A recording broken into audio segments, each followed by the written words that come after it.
नमस्कार दोस्तों, स्वागत है आप सभी का एक बार फिर से आपके अपने YouTube चैनल स्टडी टूल्स में। तो आज से हम जो है प्रश्नावली 6.5 को हल करने जा रहे हैं और आज हम इसका पहला क्वेश्चन सॉल्व करेंगे, जो कि दिया गया है कि कुछ त्रिभुजों की भुजाएं नीचे दी गई हैं। जैसा कि आप देख सकते हैं कि पहले में 4 पार्ट का अलग अलग भुजा, तीनों भुजाएं दी गई हैं।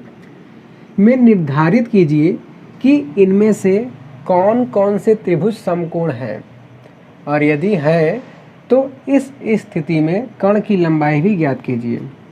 मतलब कि इस क्वेश्चन में कह रहा है कि हमें इसमें चेक करना है कि इसमें से कौन कौन से त्रिभुज की भुजाएं मिलकर एक समकोण त्रिभुज का निर्माण करती हैं, और अगर वो समकोण त्रिभुज का निर्माण करती हैं तो हमें उस त्रिभुज का कर्ण बताना है।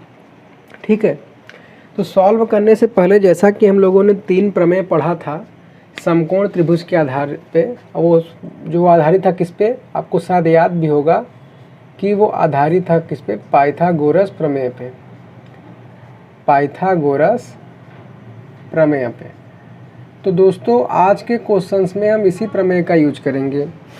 तो पाइथागोरस प्रमेय बराबर होता क्या है कि कर्ण का वर्ग बराबर आधार का वर्ग प्लस एक भुजा और क्या बचा, लंब का वर्ग। मतलब अगर हम इसको चित्र के माध्यम से समझें तो अगर ये एक समकोण त्रिभुज है तो यहाँ पर जो 90 डिग्री का कोण बनता है, इसके सामने की जो भुजा होती है इसको हम कहते हैं कर्ण, लेटी हुई भुजा को कहते हैं क्या, आधार, और इस खड़ी हुई भुजा को कहते हैं लंब। ठीक है दोस्तों, तो हमको जैसा कि देख रहे हैं त्रिभुज की सबसे जो बड़ी भुजा होती है वो कर्ण होती है। तो हमें आप समझ गए होंगे कि अब करना क्या है कि इन तीनों को हमें वर्ग करके ये संबंध चेक करना है। अगर ये संबंध को सेटिस्फाई करता है, मतलब कि इन दोनों का वर्ग करने पर योगफल अगर इतना आता है तो वो समकोण त्रिभुज को दर्शाएगा, और अगर दर्शाएगा तो क्या हो जाएगा, जो उसमें सबसे बड़ी भुजा होगी, मतलब जैसे मान लीजिए अगर इसको चेक करेंगे सिर्फ 25 सेंटीमीटर, तीनों में सबसे बड़ी भुजा है, तो वो क्या हो जाएगा दोस्तों, वो उसका कर्ण हो जाएगा। तो हम बारी बारी से सभी क्वेश्चंस को करते हैं। तो देखिए पहले आते हैं क्वेश्चन नंबर 1 पे, जो कि दिया गया है 7 सेंटीमीटर, 24 सेंटीमीटर और 25 सेंटीमीटर ना। तो हमको पाइथागोरस प्रमेय को प्रूफ करना है। तो पहले हम कर क्या लेते हैं कि 7 का स्क्वायर जब करेंगे तो ये आ जाएगा 49 सेंटीमीटर। अब 24 का जब हम स्क्वायर करेंगे तो देखिए 24 का स्क्वायर तो होता है 576, लेकिन मान लीजिए अगर आपको गुणा नहीं आ रहा है तो मैं वो भी करके बता दे रहा हूँ, क्योंकि मुझे सभी वर्ग के बच्चों को लेके चलना है। तो 4 से गुणा करेंगे, 4 चौक 16, हासिल लगा 1, 4 दूनी 8 और 1 9, यहाँ क्रॉस लगेगा, 4 दूनी 8 हो जाएगा, और 2 का 2 में गुणा करेंगे तो 4 हो जाएगा। तो हो गया ये 6, 9 1 10, ये हो जाएगा 17, हासिल लगेगा 1, ये 5। मतलब कि हम 24 का स्क्वायर कर रहे हैं, 24 का 24 में गुणा करेंगे तो ये हो जाएगा 576 सेंटीमीटर। फिर इसी तरीके से 25 का भी कर लेते हैं। तो 25 का जैसे देखिए हमने गुणा किया था, आपने करिएगा, नहीं आएगा तो कमेंट में बताइएगा, मैं बता दूंगा। 25 का स्क्वायर हो जाता है 625 सेंटीमीटर। अब उसके बाद हमको सिंपल बस वही करना है कि इन दोनों को जोड़ के देखना है क्या इतना आ रहा है।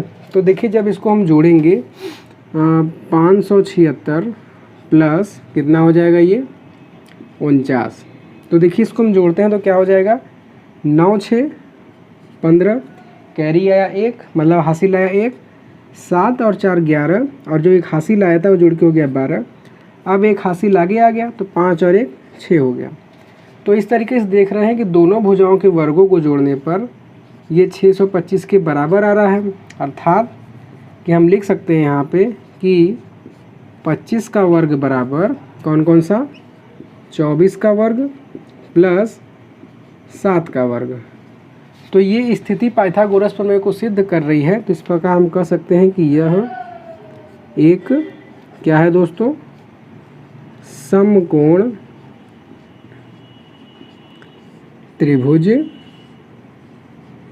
है।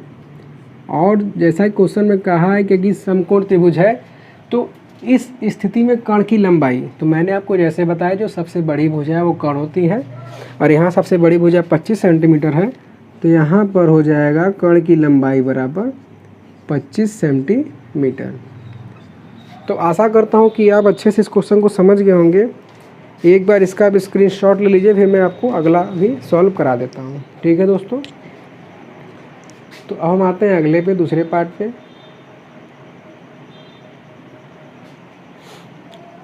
तो आइए देखते हैं दूसरा पार्ट।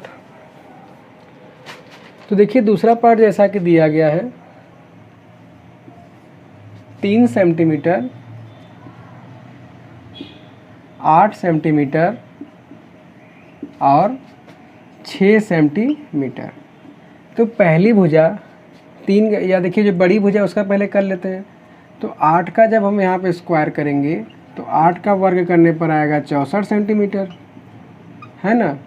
और 6 का करते हैं तो 6 का वर्ग करने पर आ जाएगा 6 के 36 सेंटीमीटर। ये तो बिल्कुल सिंपल है। और 3 का जब हम वर्ग करेंगे, मतलब कि 3 का स्क्वायर करेंगे तो ये आ जाएगा 9 सेंटीमीटर। अब हमको वही पाइथागोरस प्रमेय इसमें लगाना है।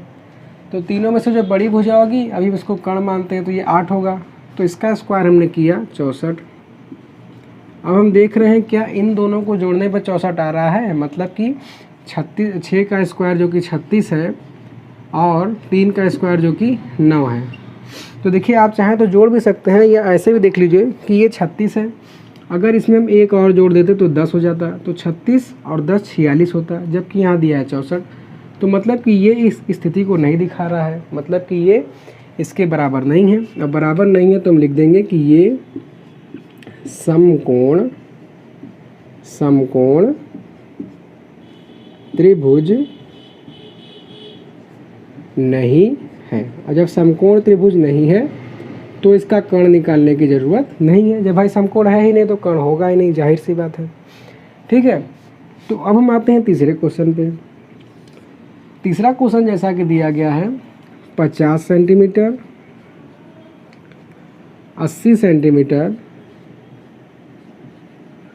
और 100 सेंटीमीटर। तो देखिए हम उसका पहले वर्ग करते हैं। तो जब हम 50 का वर्ग करेंगे तो 50 का वर्ग देखिए आसानी से कर सकते हैं। कैसे? 5 का वर्ग किया तो 25, और यहाँ पर 1 0 दिया हुआ है ना, तो 1 0 का वर्ग मतलब 2 0, तो 50 का वर्ग हो जाएगा 2500 सेंटीमीटर। फिर उसके बाद हम करते हैं 80 का वर्ग। 80 का वर्ग करेंगे तो 8 का वर्ग 64, और 0 का वर्ग करेंगे तो ये 2 0 हो जाएगा, ये हो गया सेंटीमीटर। फिर उसके बाद यहाँ पर हम 100 का जब वर्ग करेंगे तो 1 का वर्ग करेंगे तो 1 आएगा, अब यहाँ 2 0 हो गया ना, तो 2 0 का वर्ग मतलब कि 4 0। अब देख सकते हैं इसमें तीनों में सबसे बड़ी भुजा 100 है, तो हमको यही चेक करना है कि क्या इन दोनों को जोड़ने पर ये 10,000 आ रहा है। तो हम यहाँ चेक कर लेते हैं कि 10,000 बराबर इन दोनों को ऐड करने में मतलब कि 6400 प्लस 2500। तो क्या ऐड करने पर देखिए आ रहा है, तो 2 0 तो बिल्कुल ऐसे ही लिखा जाएगा। अब इस 4 को जब 5 में जोड़ेंगे तो ये 9 हो जाएगा, और 6 को 2 में जोड़ेंगे तो 8 हो जाएगा। तो हम देख रहे हैं कि इसके बराबर नहीं आ रहा है, तो मतलब ये इसको संतुष्ट नहीं कर रहा है। और जब संतुष्ट नहीं कर रहा है तो हम यहाँ लिख सकते हैं कि यह या ये समकोण त्रिभुज नहीं है।